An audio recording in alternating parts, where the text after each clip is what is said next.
Sebelum mulai video ini, silakan tekan tombol subscribe di bawah yang warna merah. Jangan lupa loncengnya dinyalakan. Oke? Assalamualaikum warahmatullahi wabarakatuh. Kembali lagi bersama saya di Edukasi dan Motivasi Channel.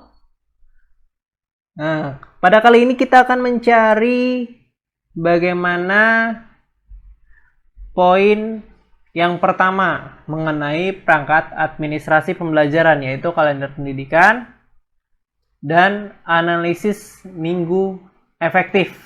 Ya, dua pembahasan ini yang akan kita cari tahu saat ini. Ya, sekarang.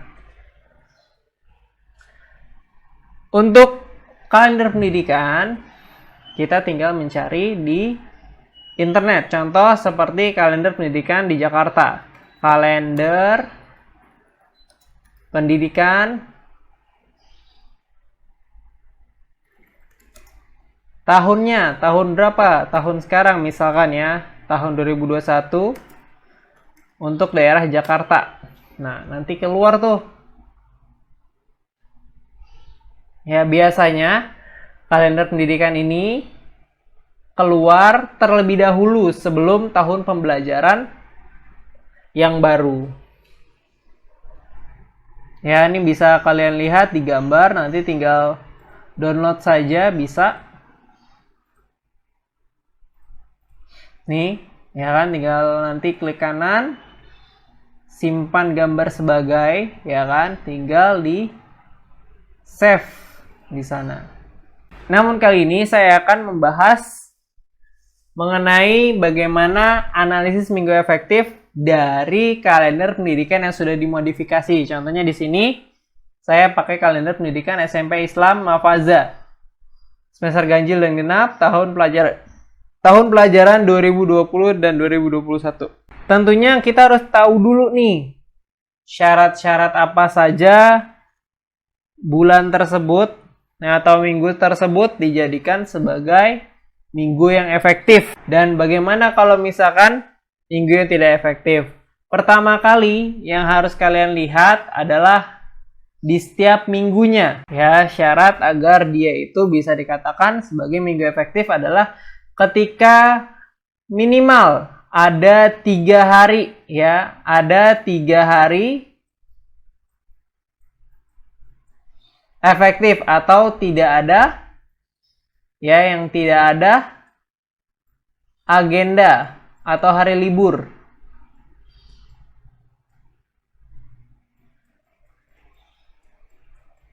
Nah, sebagai contoh kita lihat di sini, kita ambil pertama bulan Juli dulu.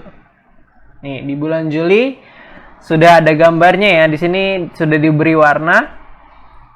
Untuk yang hijau libur semester genap. Untuk yang warna selanjutnya hari pertama awal semester MPLS. Ya, biasanya tidak belajar, maka itu tidak efektif. Terus kemudian ada libur umum. Nah, lihat di minggu pertama. Ini ya, 1, 2, 3, 4. Ya, karena hari Sabtu bukan sebagai hari yang efektif, jadi kita menghitungnya sampai hari Jumat. Rabu, Kamis, dan Jumat ternyata nih hari libur, ini tidak efektif ya. 1 dapat tidak efektif nih, 1 yang tidak efektif. Terus minggu keduanya yang bawah nih 6, 7, 8, 9, 10. Ya, dia masih hijau. Dia belum efektif. Selanjutnya minggu ketiga ini ada MPLS di sini 3 hari. Ya, sedangkan yang efektifnya hanya 2. Karena syarat dari minggu efektif itu minimal harus 3, ya, ini hanya ada 2, berarti ini tergolong tidak efektif. Terus kemudian yang keempat kita lihat di sini tidak ada warna, ya, 20, 21, 22, 23, 24. Ini masuk ke efektif. Terus kemudian untuk minggu selanjutnya, ya, 27, 28, 29, 30, 31, 31 libur nih, libur umum. Ya, tetapi ada 4 hari yang efektif, ini masuk ke minggu efektif. Jadi ada 2 2 minggu efektif, dan 3 minggu tidak efektif. Ya. Berarti kita lihat di sini bahwa di bulan Juli hanya ada 2 minggu efektif dan 3 tidak efektif. Nah, terus kemudian selain kita mencari minggu yang efektif, tentu kita harus cari tahu dulu jumlah minggunya. Ya, tadi kan ada 1, 2, 3, 4, 5 untuk bulan Juli. Bulan Agustus ada 1, 2, 3, 4. 4 ya. Ini sesuai dengan tabel ini sudah saya hitung.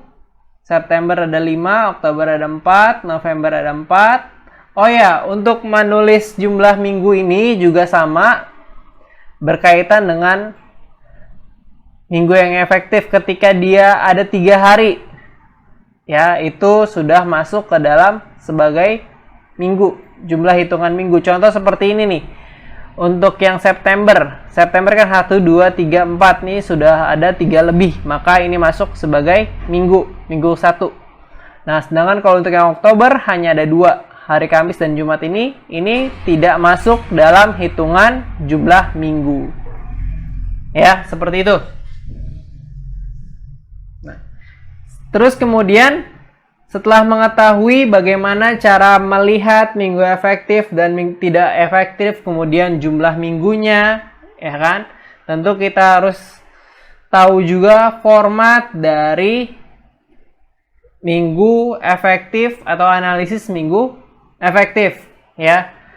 Kalau di sini sudah saya paparkan sedikit tabelnya, yaitu jumlah minggu dan jumlah minggu tidak efektif.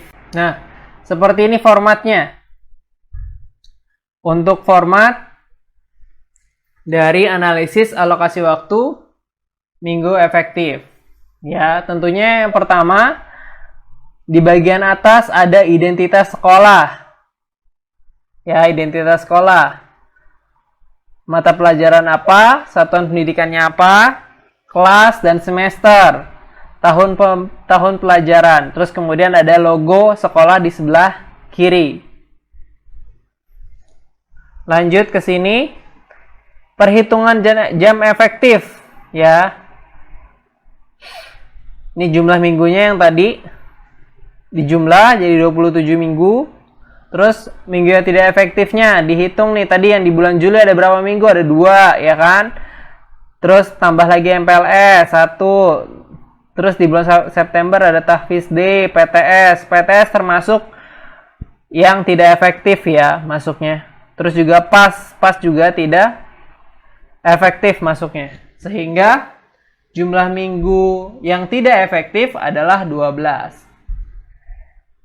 Terus kemudian kita hitung dong bagaimana banyaknya minggu efektif. Ya kan, tinggal 27 dikurang 12, yaitu 15 minggu. Nah, masuk ke Romawi keempat, banyaknya jam pelajaran yang efektif. Ya, ini kita kalikan dengan jam pelajaran kita. Contohnya di sini matematika adalah 4 jam pelajaran. Karena di sini kondisinya COVID, ya kan? Karena kondisi tersebut mempengaruhi jam pelajaran, ya, yang tadinya 5 sekarang jadi 4. Sehingga 15 dikali 4 yaitu 60 jam pelajaran. Ya, terus kemudian kita buat distribusi alokasi waktunya. Ya, KI, KD, KAD-nya sesuai dengan yang diajarkan pada semester pertama. Karena di sini kita sudah menulis bahwa analisis alokasi waktunya untuk yang semester ganjil. Berarti kita masukkan kompetensi dasarnya adalah kompetensi dasar yang mau kita ajarkan di semester pertama. Ya, cara melihatnya tinggal kita sangkut pautkan atau kita hubungkan, korelasikan ke silabus. Kira-kira kalau misalkan dia pelajarannya terlalu rumit, ya kan, itu ditambahkan jam pelajarannya atau dibuat lebih banyak daripada yang biasa. Ya, seperti itu tuh cara mengaturnya. Nah, contohnya seperti ini nih, KD 31, 32, 33 dan 41, 42, 43. yaitu 18 jam pelajaran ini lebih banyak daripada yang lainnya. Kenapa? Karena cangkupan materi yang ada di KD 3.1 dan 3.2, 3.3 itu lebih banyak daripada materi yang lain.